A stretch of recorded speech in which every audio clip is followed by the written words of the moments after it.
5월 29일 수요일입니다. 오늘은 로마서 11장 33절로 36절까지 말씀을 읽고 겸손으로 배움이라는 제목의 말씀을 같이 나누고자 합니다.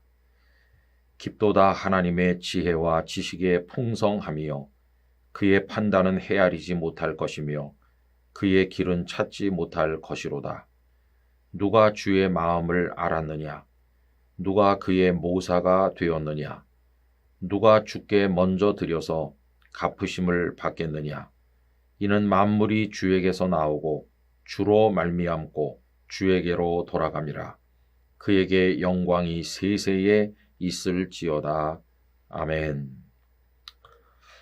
오늘은 겸손으로 배운다 하는 주제 내용인데요. 여러분, 모든 배움의 기본 자세는 겸손이라는 것을 알게 됩니다. 난 다 알아요. 이렇게 생각하는 사람은 배울 수 없겠죠. 그러나 나는 부족하고 나는 모르는 게 많아서 배우고 싶습니다. 이래야 배워지는 것이죠. 여러분, 이런 이야기를 나누기에 아주 좋은 예화는 욥기 그 자체라고 생각합니다. 동방의 의인인 욥에게 어느 하루에 큰 재앙이 다가왔죠. 전 재산을 다 잃었습니다. 자녀가 다 죽었어요. 이런 일이 어디 있겠습니까? 그리고 자신도 건강을 잃어버렸고 아내와도 돌이킬 수 없을 정도로 상황이 악화됐어요. 이러고 깊은 고난 중에 도대체 왜 이런 일이 일어났는지 까닭 모를 고난을 그가 당하게 되었는데 이 소식을 듣고 친구들이 찾아왔습니다. 처음에 7일 동안은 너무도 처참한 그 모습에 할 말을 잃어버리고 앉아 있었죠. 그러나 그 다음부터는 이제 한 사람씩 한편으로는 욥을 위로한다고 하면서 한편으로는 도대체 왜 이런 일이 일어나게 됐나 하는 것을 나름대로 설명하기 시작했어요. 그런데 그들의 이야기에는 공통점이 있었는데 욥이 그런 고난을 당한 이유는 그의 숨겨진 죄 때문이라고 말했습니다. 네가 겉으로는 의로워 보이지만 하나님 앞에 심각한 죄가 있기 때문에 하나님의 벌을 받은 거다. 이게 그 친구들의 요지였어요. 그러자 욥은 화가 더 나고 고통이 더 커졌어요. 그러지 않아도 지금 말할 수 없는 고난 중에 있는데 친구들까지 와서 위로는 못 해준다 할지라도 가만히라도 있어야 되는데 너 죄 때문에 그런 거야. 이러니까 그는 강렬하게 분노하며 항변했어요. 나는 죄가 없다고. 나는 세상 누구보다도 의롭게 살았다고 이렇게 말하면서 이 주장이 평행선을 긋고 서로 감정의 골이 점점 깊어졌어요. 그러다가 이제 대화가 끝납니다. 중단된 거죠. 그때 그 옆에서 대화를 듣고 있던 엘리후라는 좀 젊은 사람이 그 다음에 또 자기 의견을 얘기해요. 그러나 고통을 가중시키기는 마찬가지고 아무 해결책이 없잖아요. 그때 하나님께서 개입하셔서 말씀하십니다. 하나님은 높은 데서 그 어리석은 인생들의 이야기를 들으신 거죠.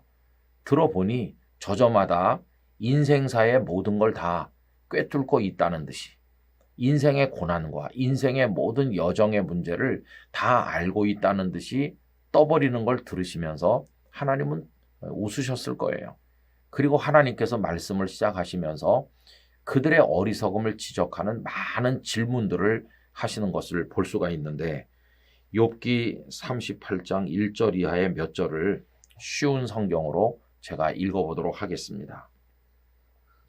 그때 여호와께서 폭풍 가운데서 욥에게 말씀하셨습니다. 무식한 말로 나의 뜻을 어둡게 하는 자가 누구냐? 너는 허리띠를 동여매고 대장부처럼 일어나서 묻는 말에 대답하라.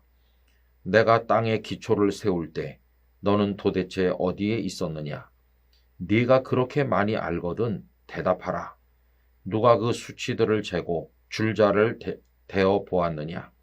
땅의 기초를 무엇으로 단단히 고정시켰는지 그 모퉁이 돌을 누가 놓았는지 아느냐? 여러분, 광대무변한 우주를 한마디 말씀으로 창조하신 하나님이신데 그 광대한 우주 만물 그것들 중에서 네가 아는 게 뭐가 있느냐? 그게 창조될 때 도대체 너는 어디 있었느냐? 이런 얘기를 쭉 말씀하시는 이유가 뭡니까? 우리는 아는 게 없다는 것이에요. 여러분, 지금 우리가 조금 알지만 온 우주 만물 중에서 우리가 아는 건 티끌에 불과할 뿐 아니겠어요? 우리가 아는 건 그런 거예요. 안다고도 할 수도 없어요. 그런데 여러분, 우리는 그 조금 아는 것 때문에 교만합니다. 인생의 모든 걸 다 꿰뚫어 안다는 듯이 얼마나 많은 말을 우리가 하는지 몰라요. 욥의 친구들도 그랬고 엘리후도 그랬고요. 그들에 대해서 항변하는 욥도 똑같았어요. 하나님은 너희가 알아야 얼마나 아는데 나를 바라보지 않고 너희들끼리 그렇게 목소리를 높이느냐, 이렇게 그들의 교만함을 책망하신 것이었어요. 여러분, 나중에 욥이 하나님의 말씀을 듣고 엎드려서 회개하죠. 정말 이치도 모르는 내가 하나님 앞에 범죄하였습니다. 이렇게 회개하는 것을 볼 수 있어요. 여러분, 오늘 본문 로마서의 말씀은 하나님의 지혜와 지식은 무궁무진한 것이에요. 모든 만물이 하나님께로부터 나와서 하나님께로 돌아가는 건데 우리가 알아야 얼마나 알겠어요. 정말 겸손해야 되죠. 겸손해야 그 하나님의 풍성한 세계를 조금씩 더 알아가고 배워가는 건데 한없이 교만하니까, 다 아는 듯이 하니까 배움의 진리에 이르지를 못하는 거 아니겠어요? 그래서 오늘 본문을 쉬운 성경 번역으로 제가 다시 한번 읽어보겠습니다. 오 하나님의 지혜와 지식의 부유함은 참으로 깊습니다. 하나님의 판단은 헤아릴 수 없으며 그분의 길은 아무도 찾을 수가 없습니다. 누가 주님의 마음을 알았으며 누가 그분의 의논 상대자가 되었습니까? 누가 먼저 하나님께 무엇을 드려서 하나님의 담례를 받는단 말입니까? 이는 모든 것이 하나님께로부터 나왔고 하나님의 보살핌으로 보존되며 하나님의 영광을 위해 존재하기 때문입니다. 하나님께 영광이 영원토록 있기를 원합니다. 아멘. 그래서 여러분, 우리 하나님 앞에서 그저 겸손할 뿐이에요. 하나님, 저는 아는 게 없어요. 저는 무지해요. 그러니 하나님의 진리의 세계를, 하나님이 어떤 분이신가를 저에게 더 가르쳐 주세요 하는 이 겸손으로 우리는 배워가는 것입니다. 영락교회 성도들, 그리고 영상을 함께 하시는 모든 분들이 끝까지 겸손하게 하나님의 풍성한 세계를 배우는 성도가 되기를 간절히 기원합니다. 아버지 하나님, 모든 배움은 겸손에서 시작된다는 것을 알게 하여 주시옵소서. 교만한 자는 결코 배울 수 없습니다. 예수님도 마음이 온유하고 겸손하다고 하신 말씀을 기억하는데 저희들이 무엇이간데 이처럼 교만한지요.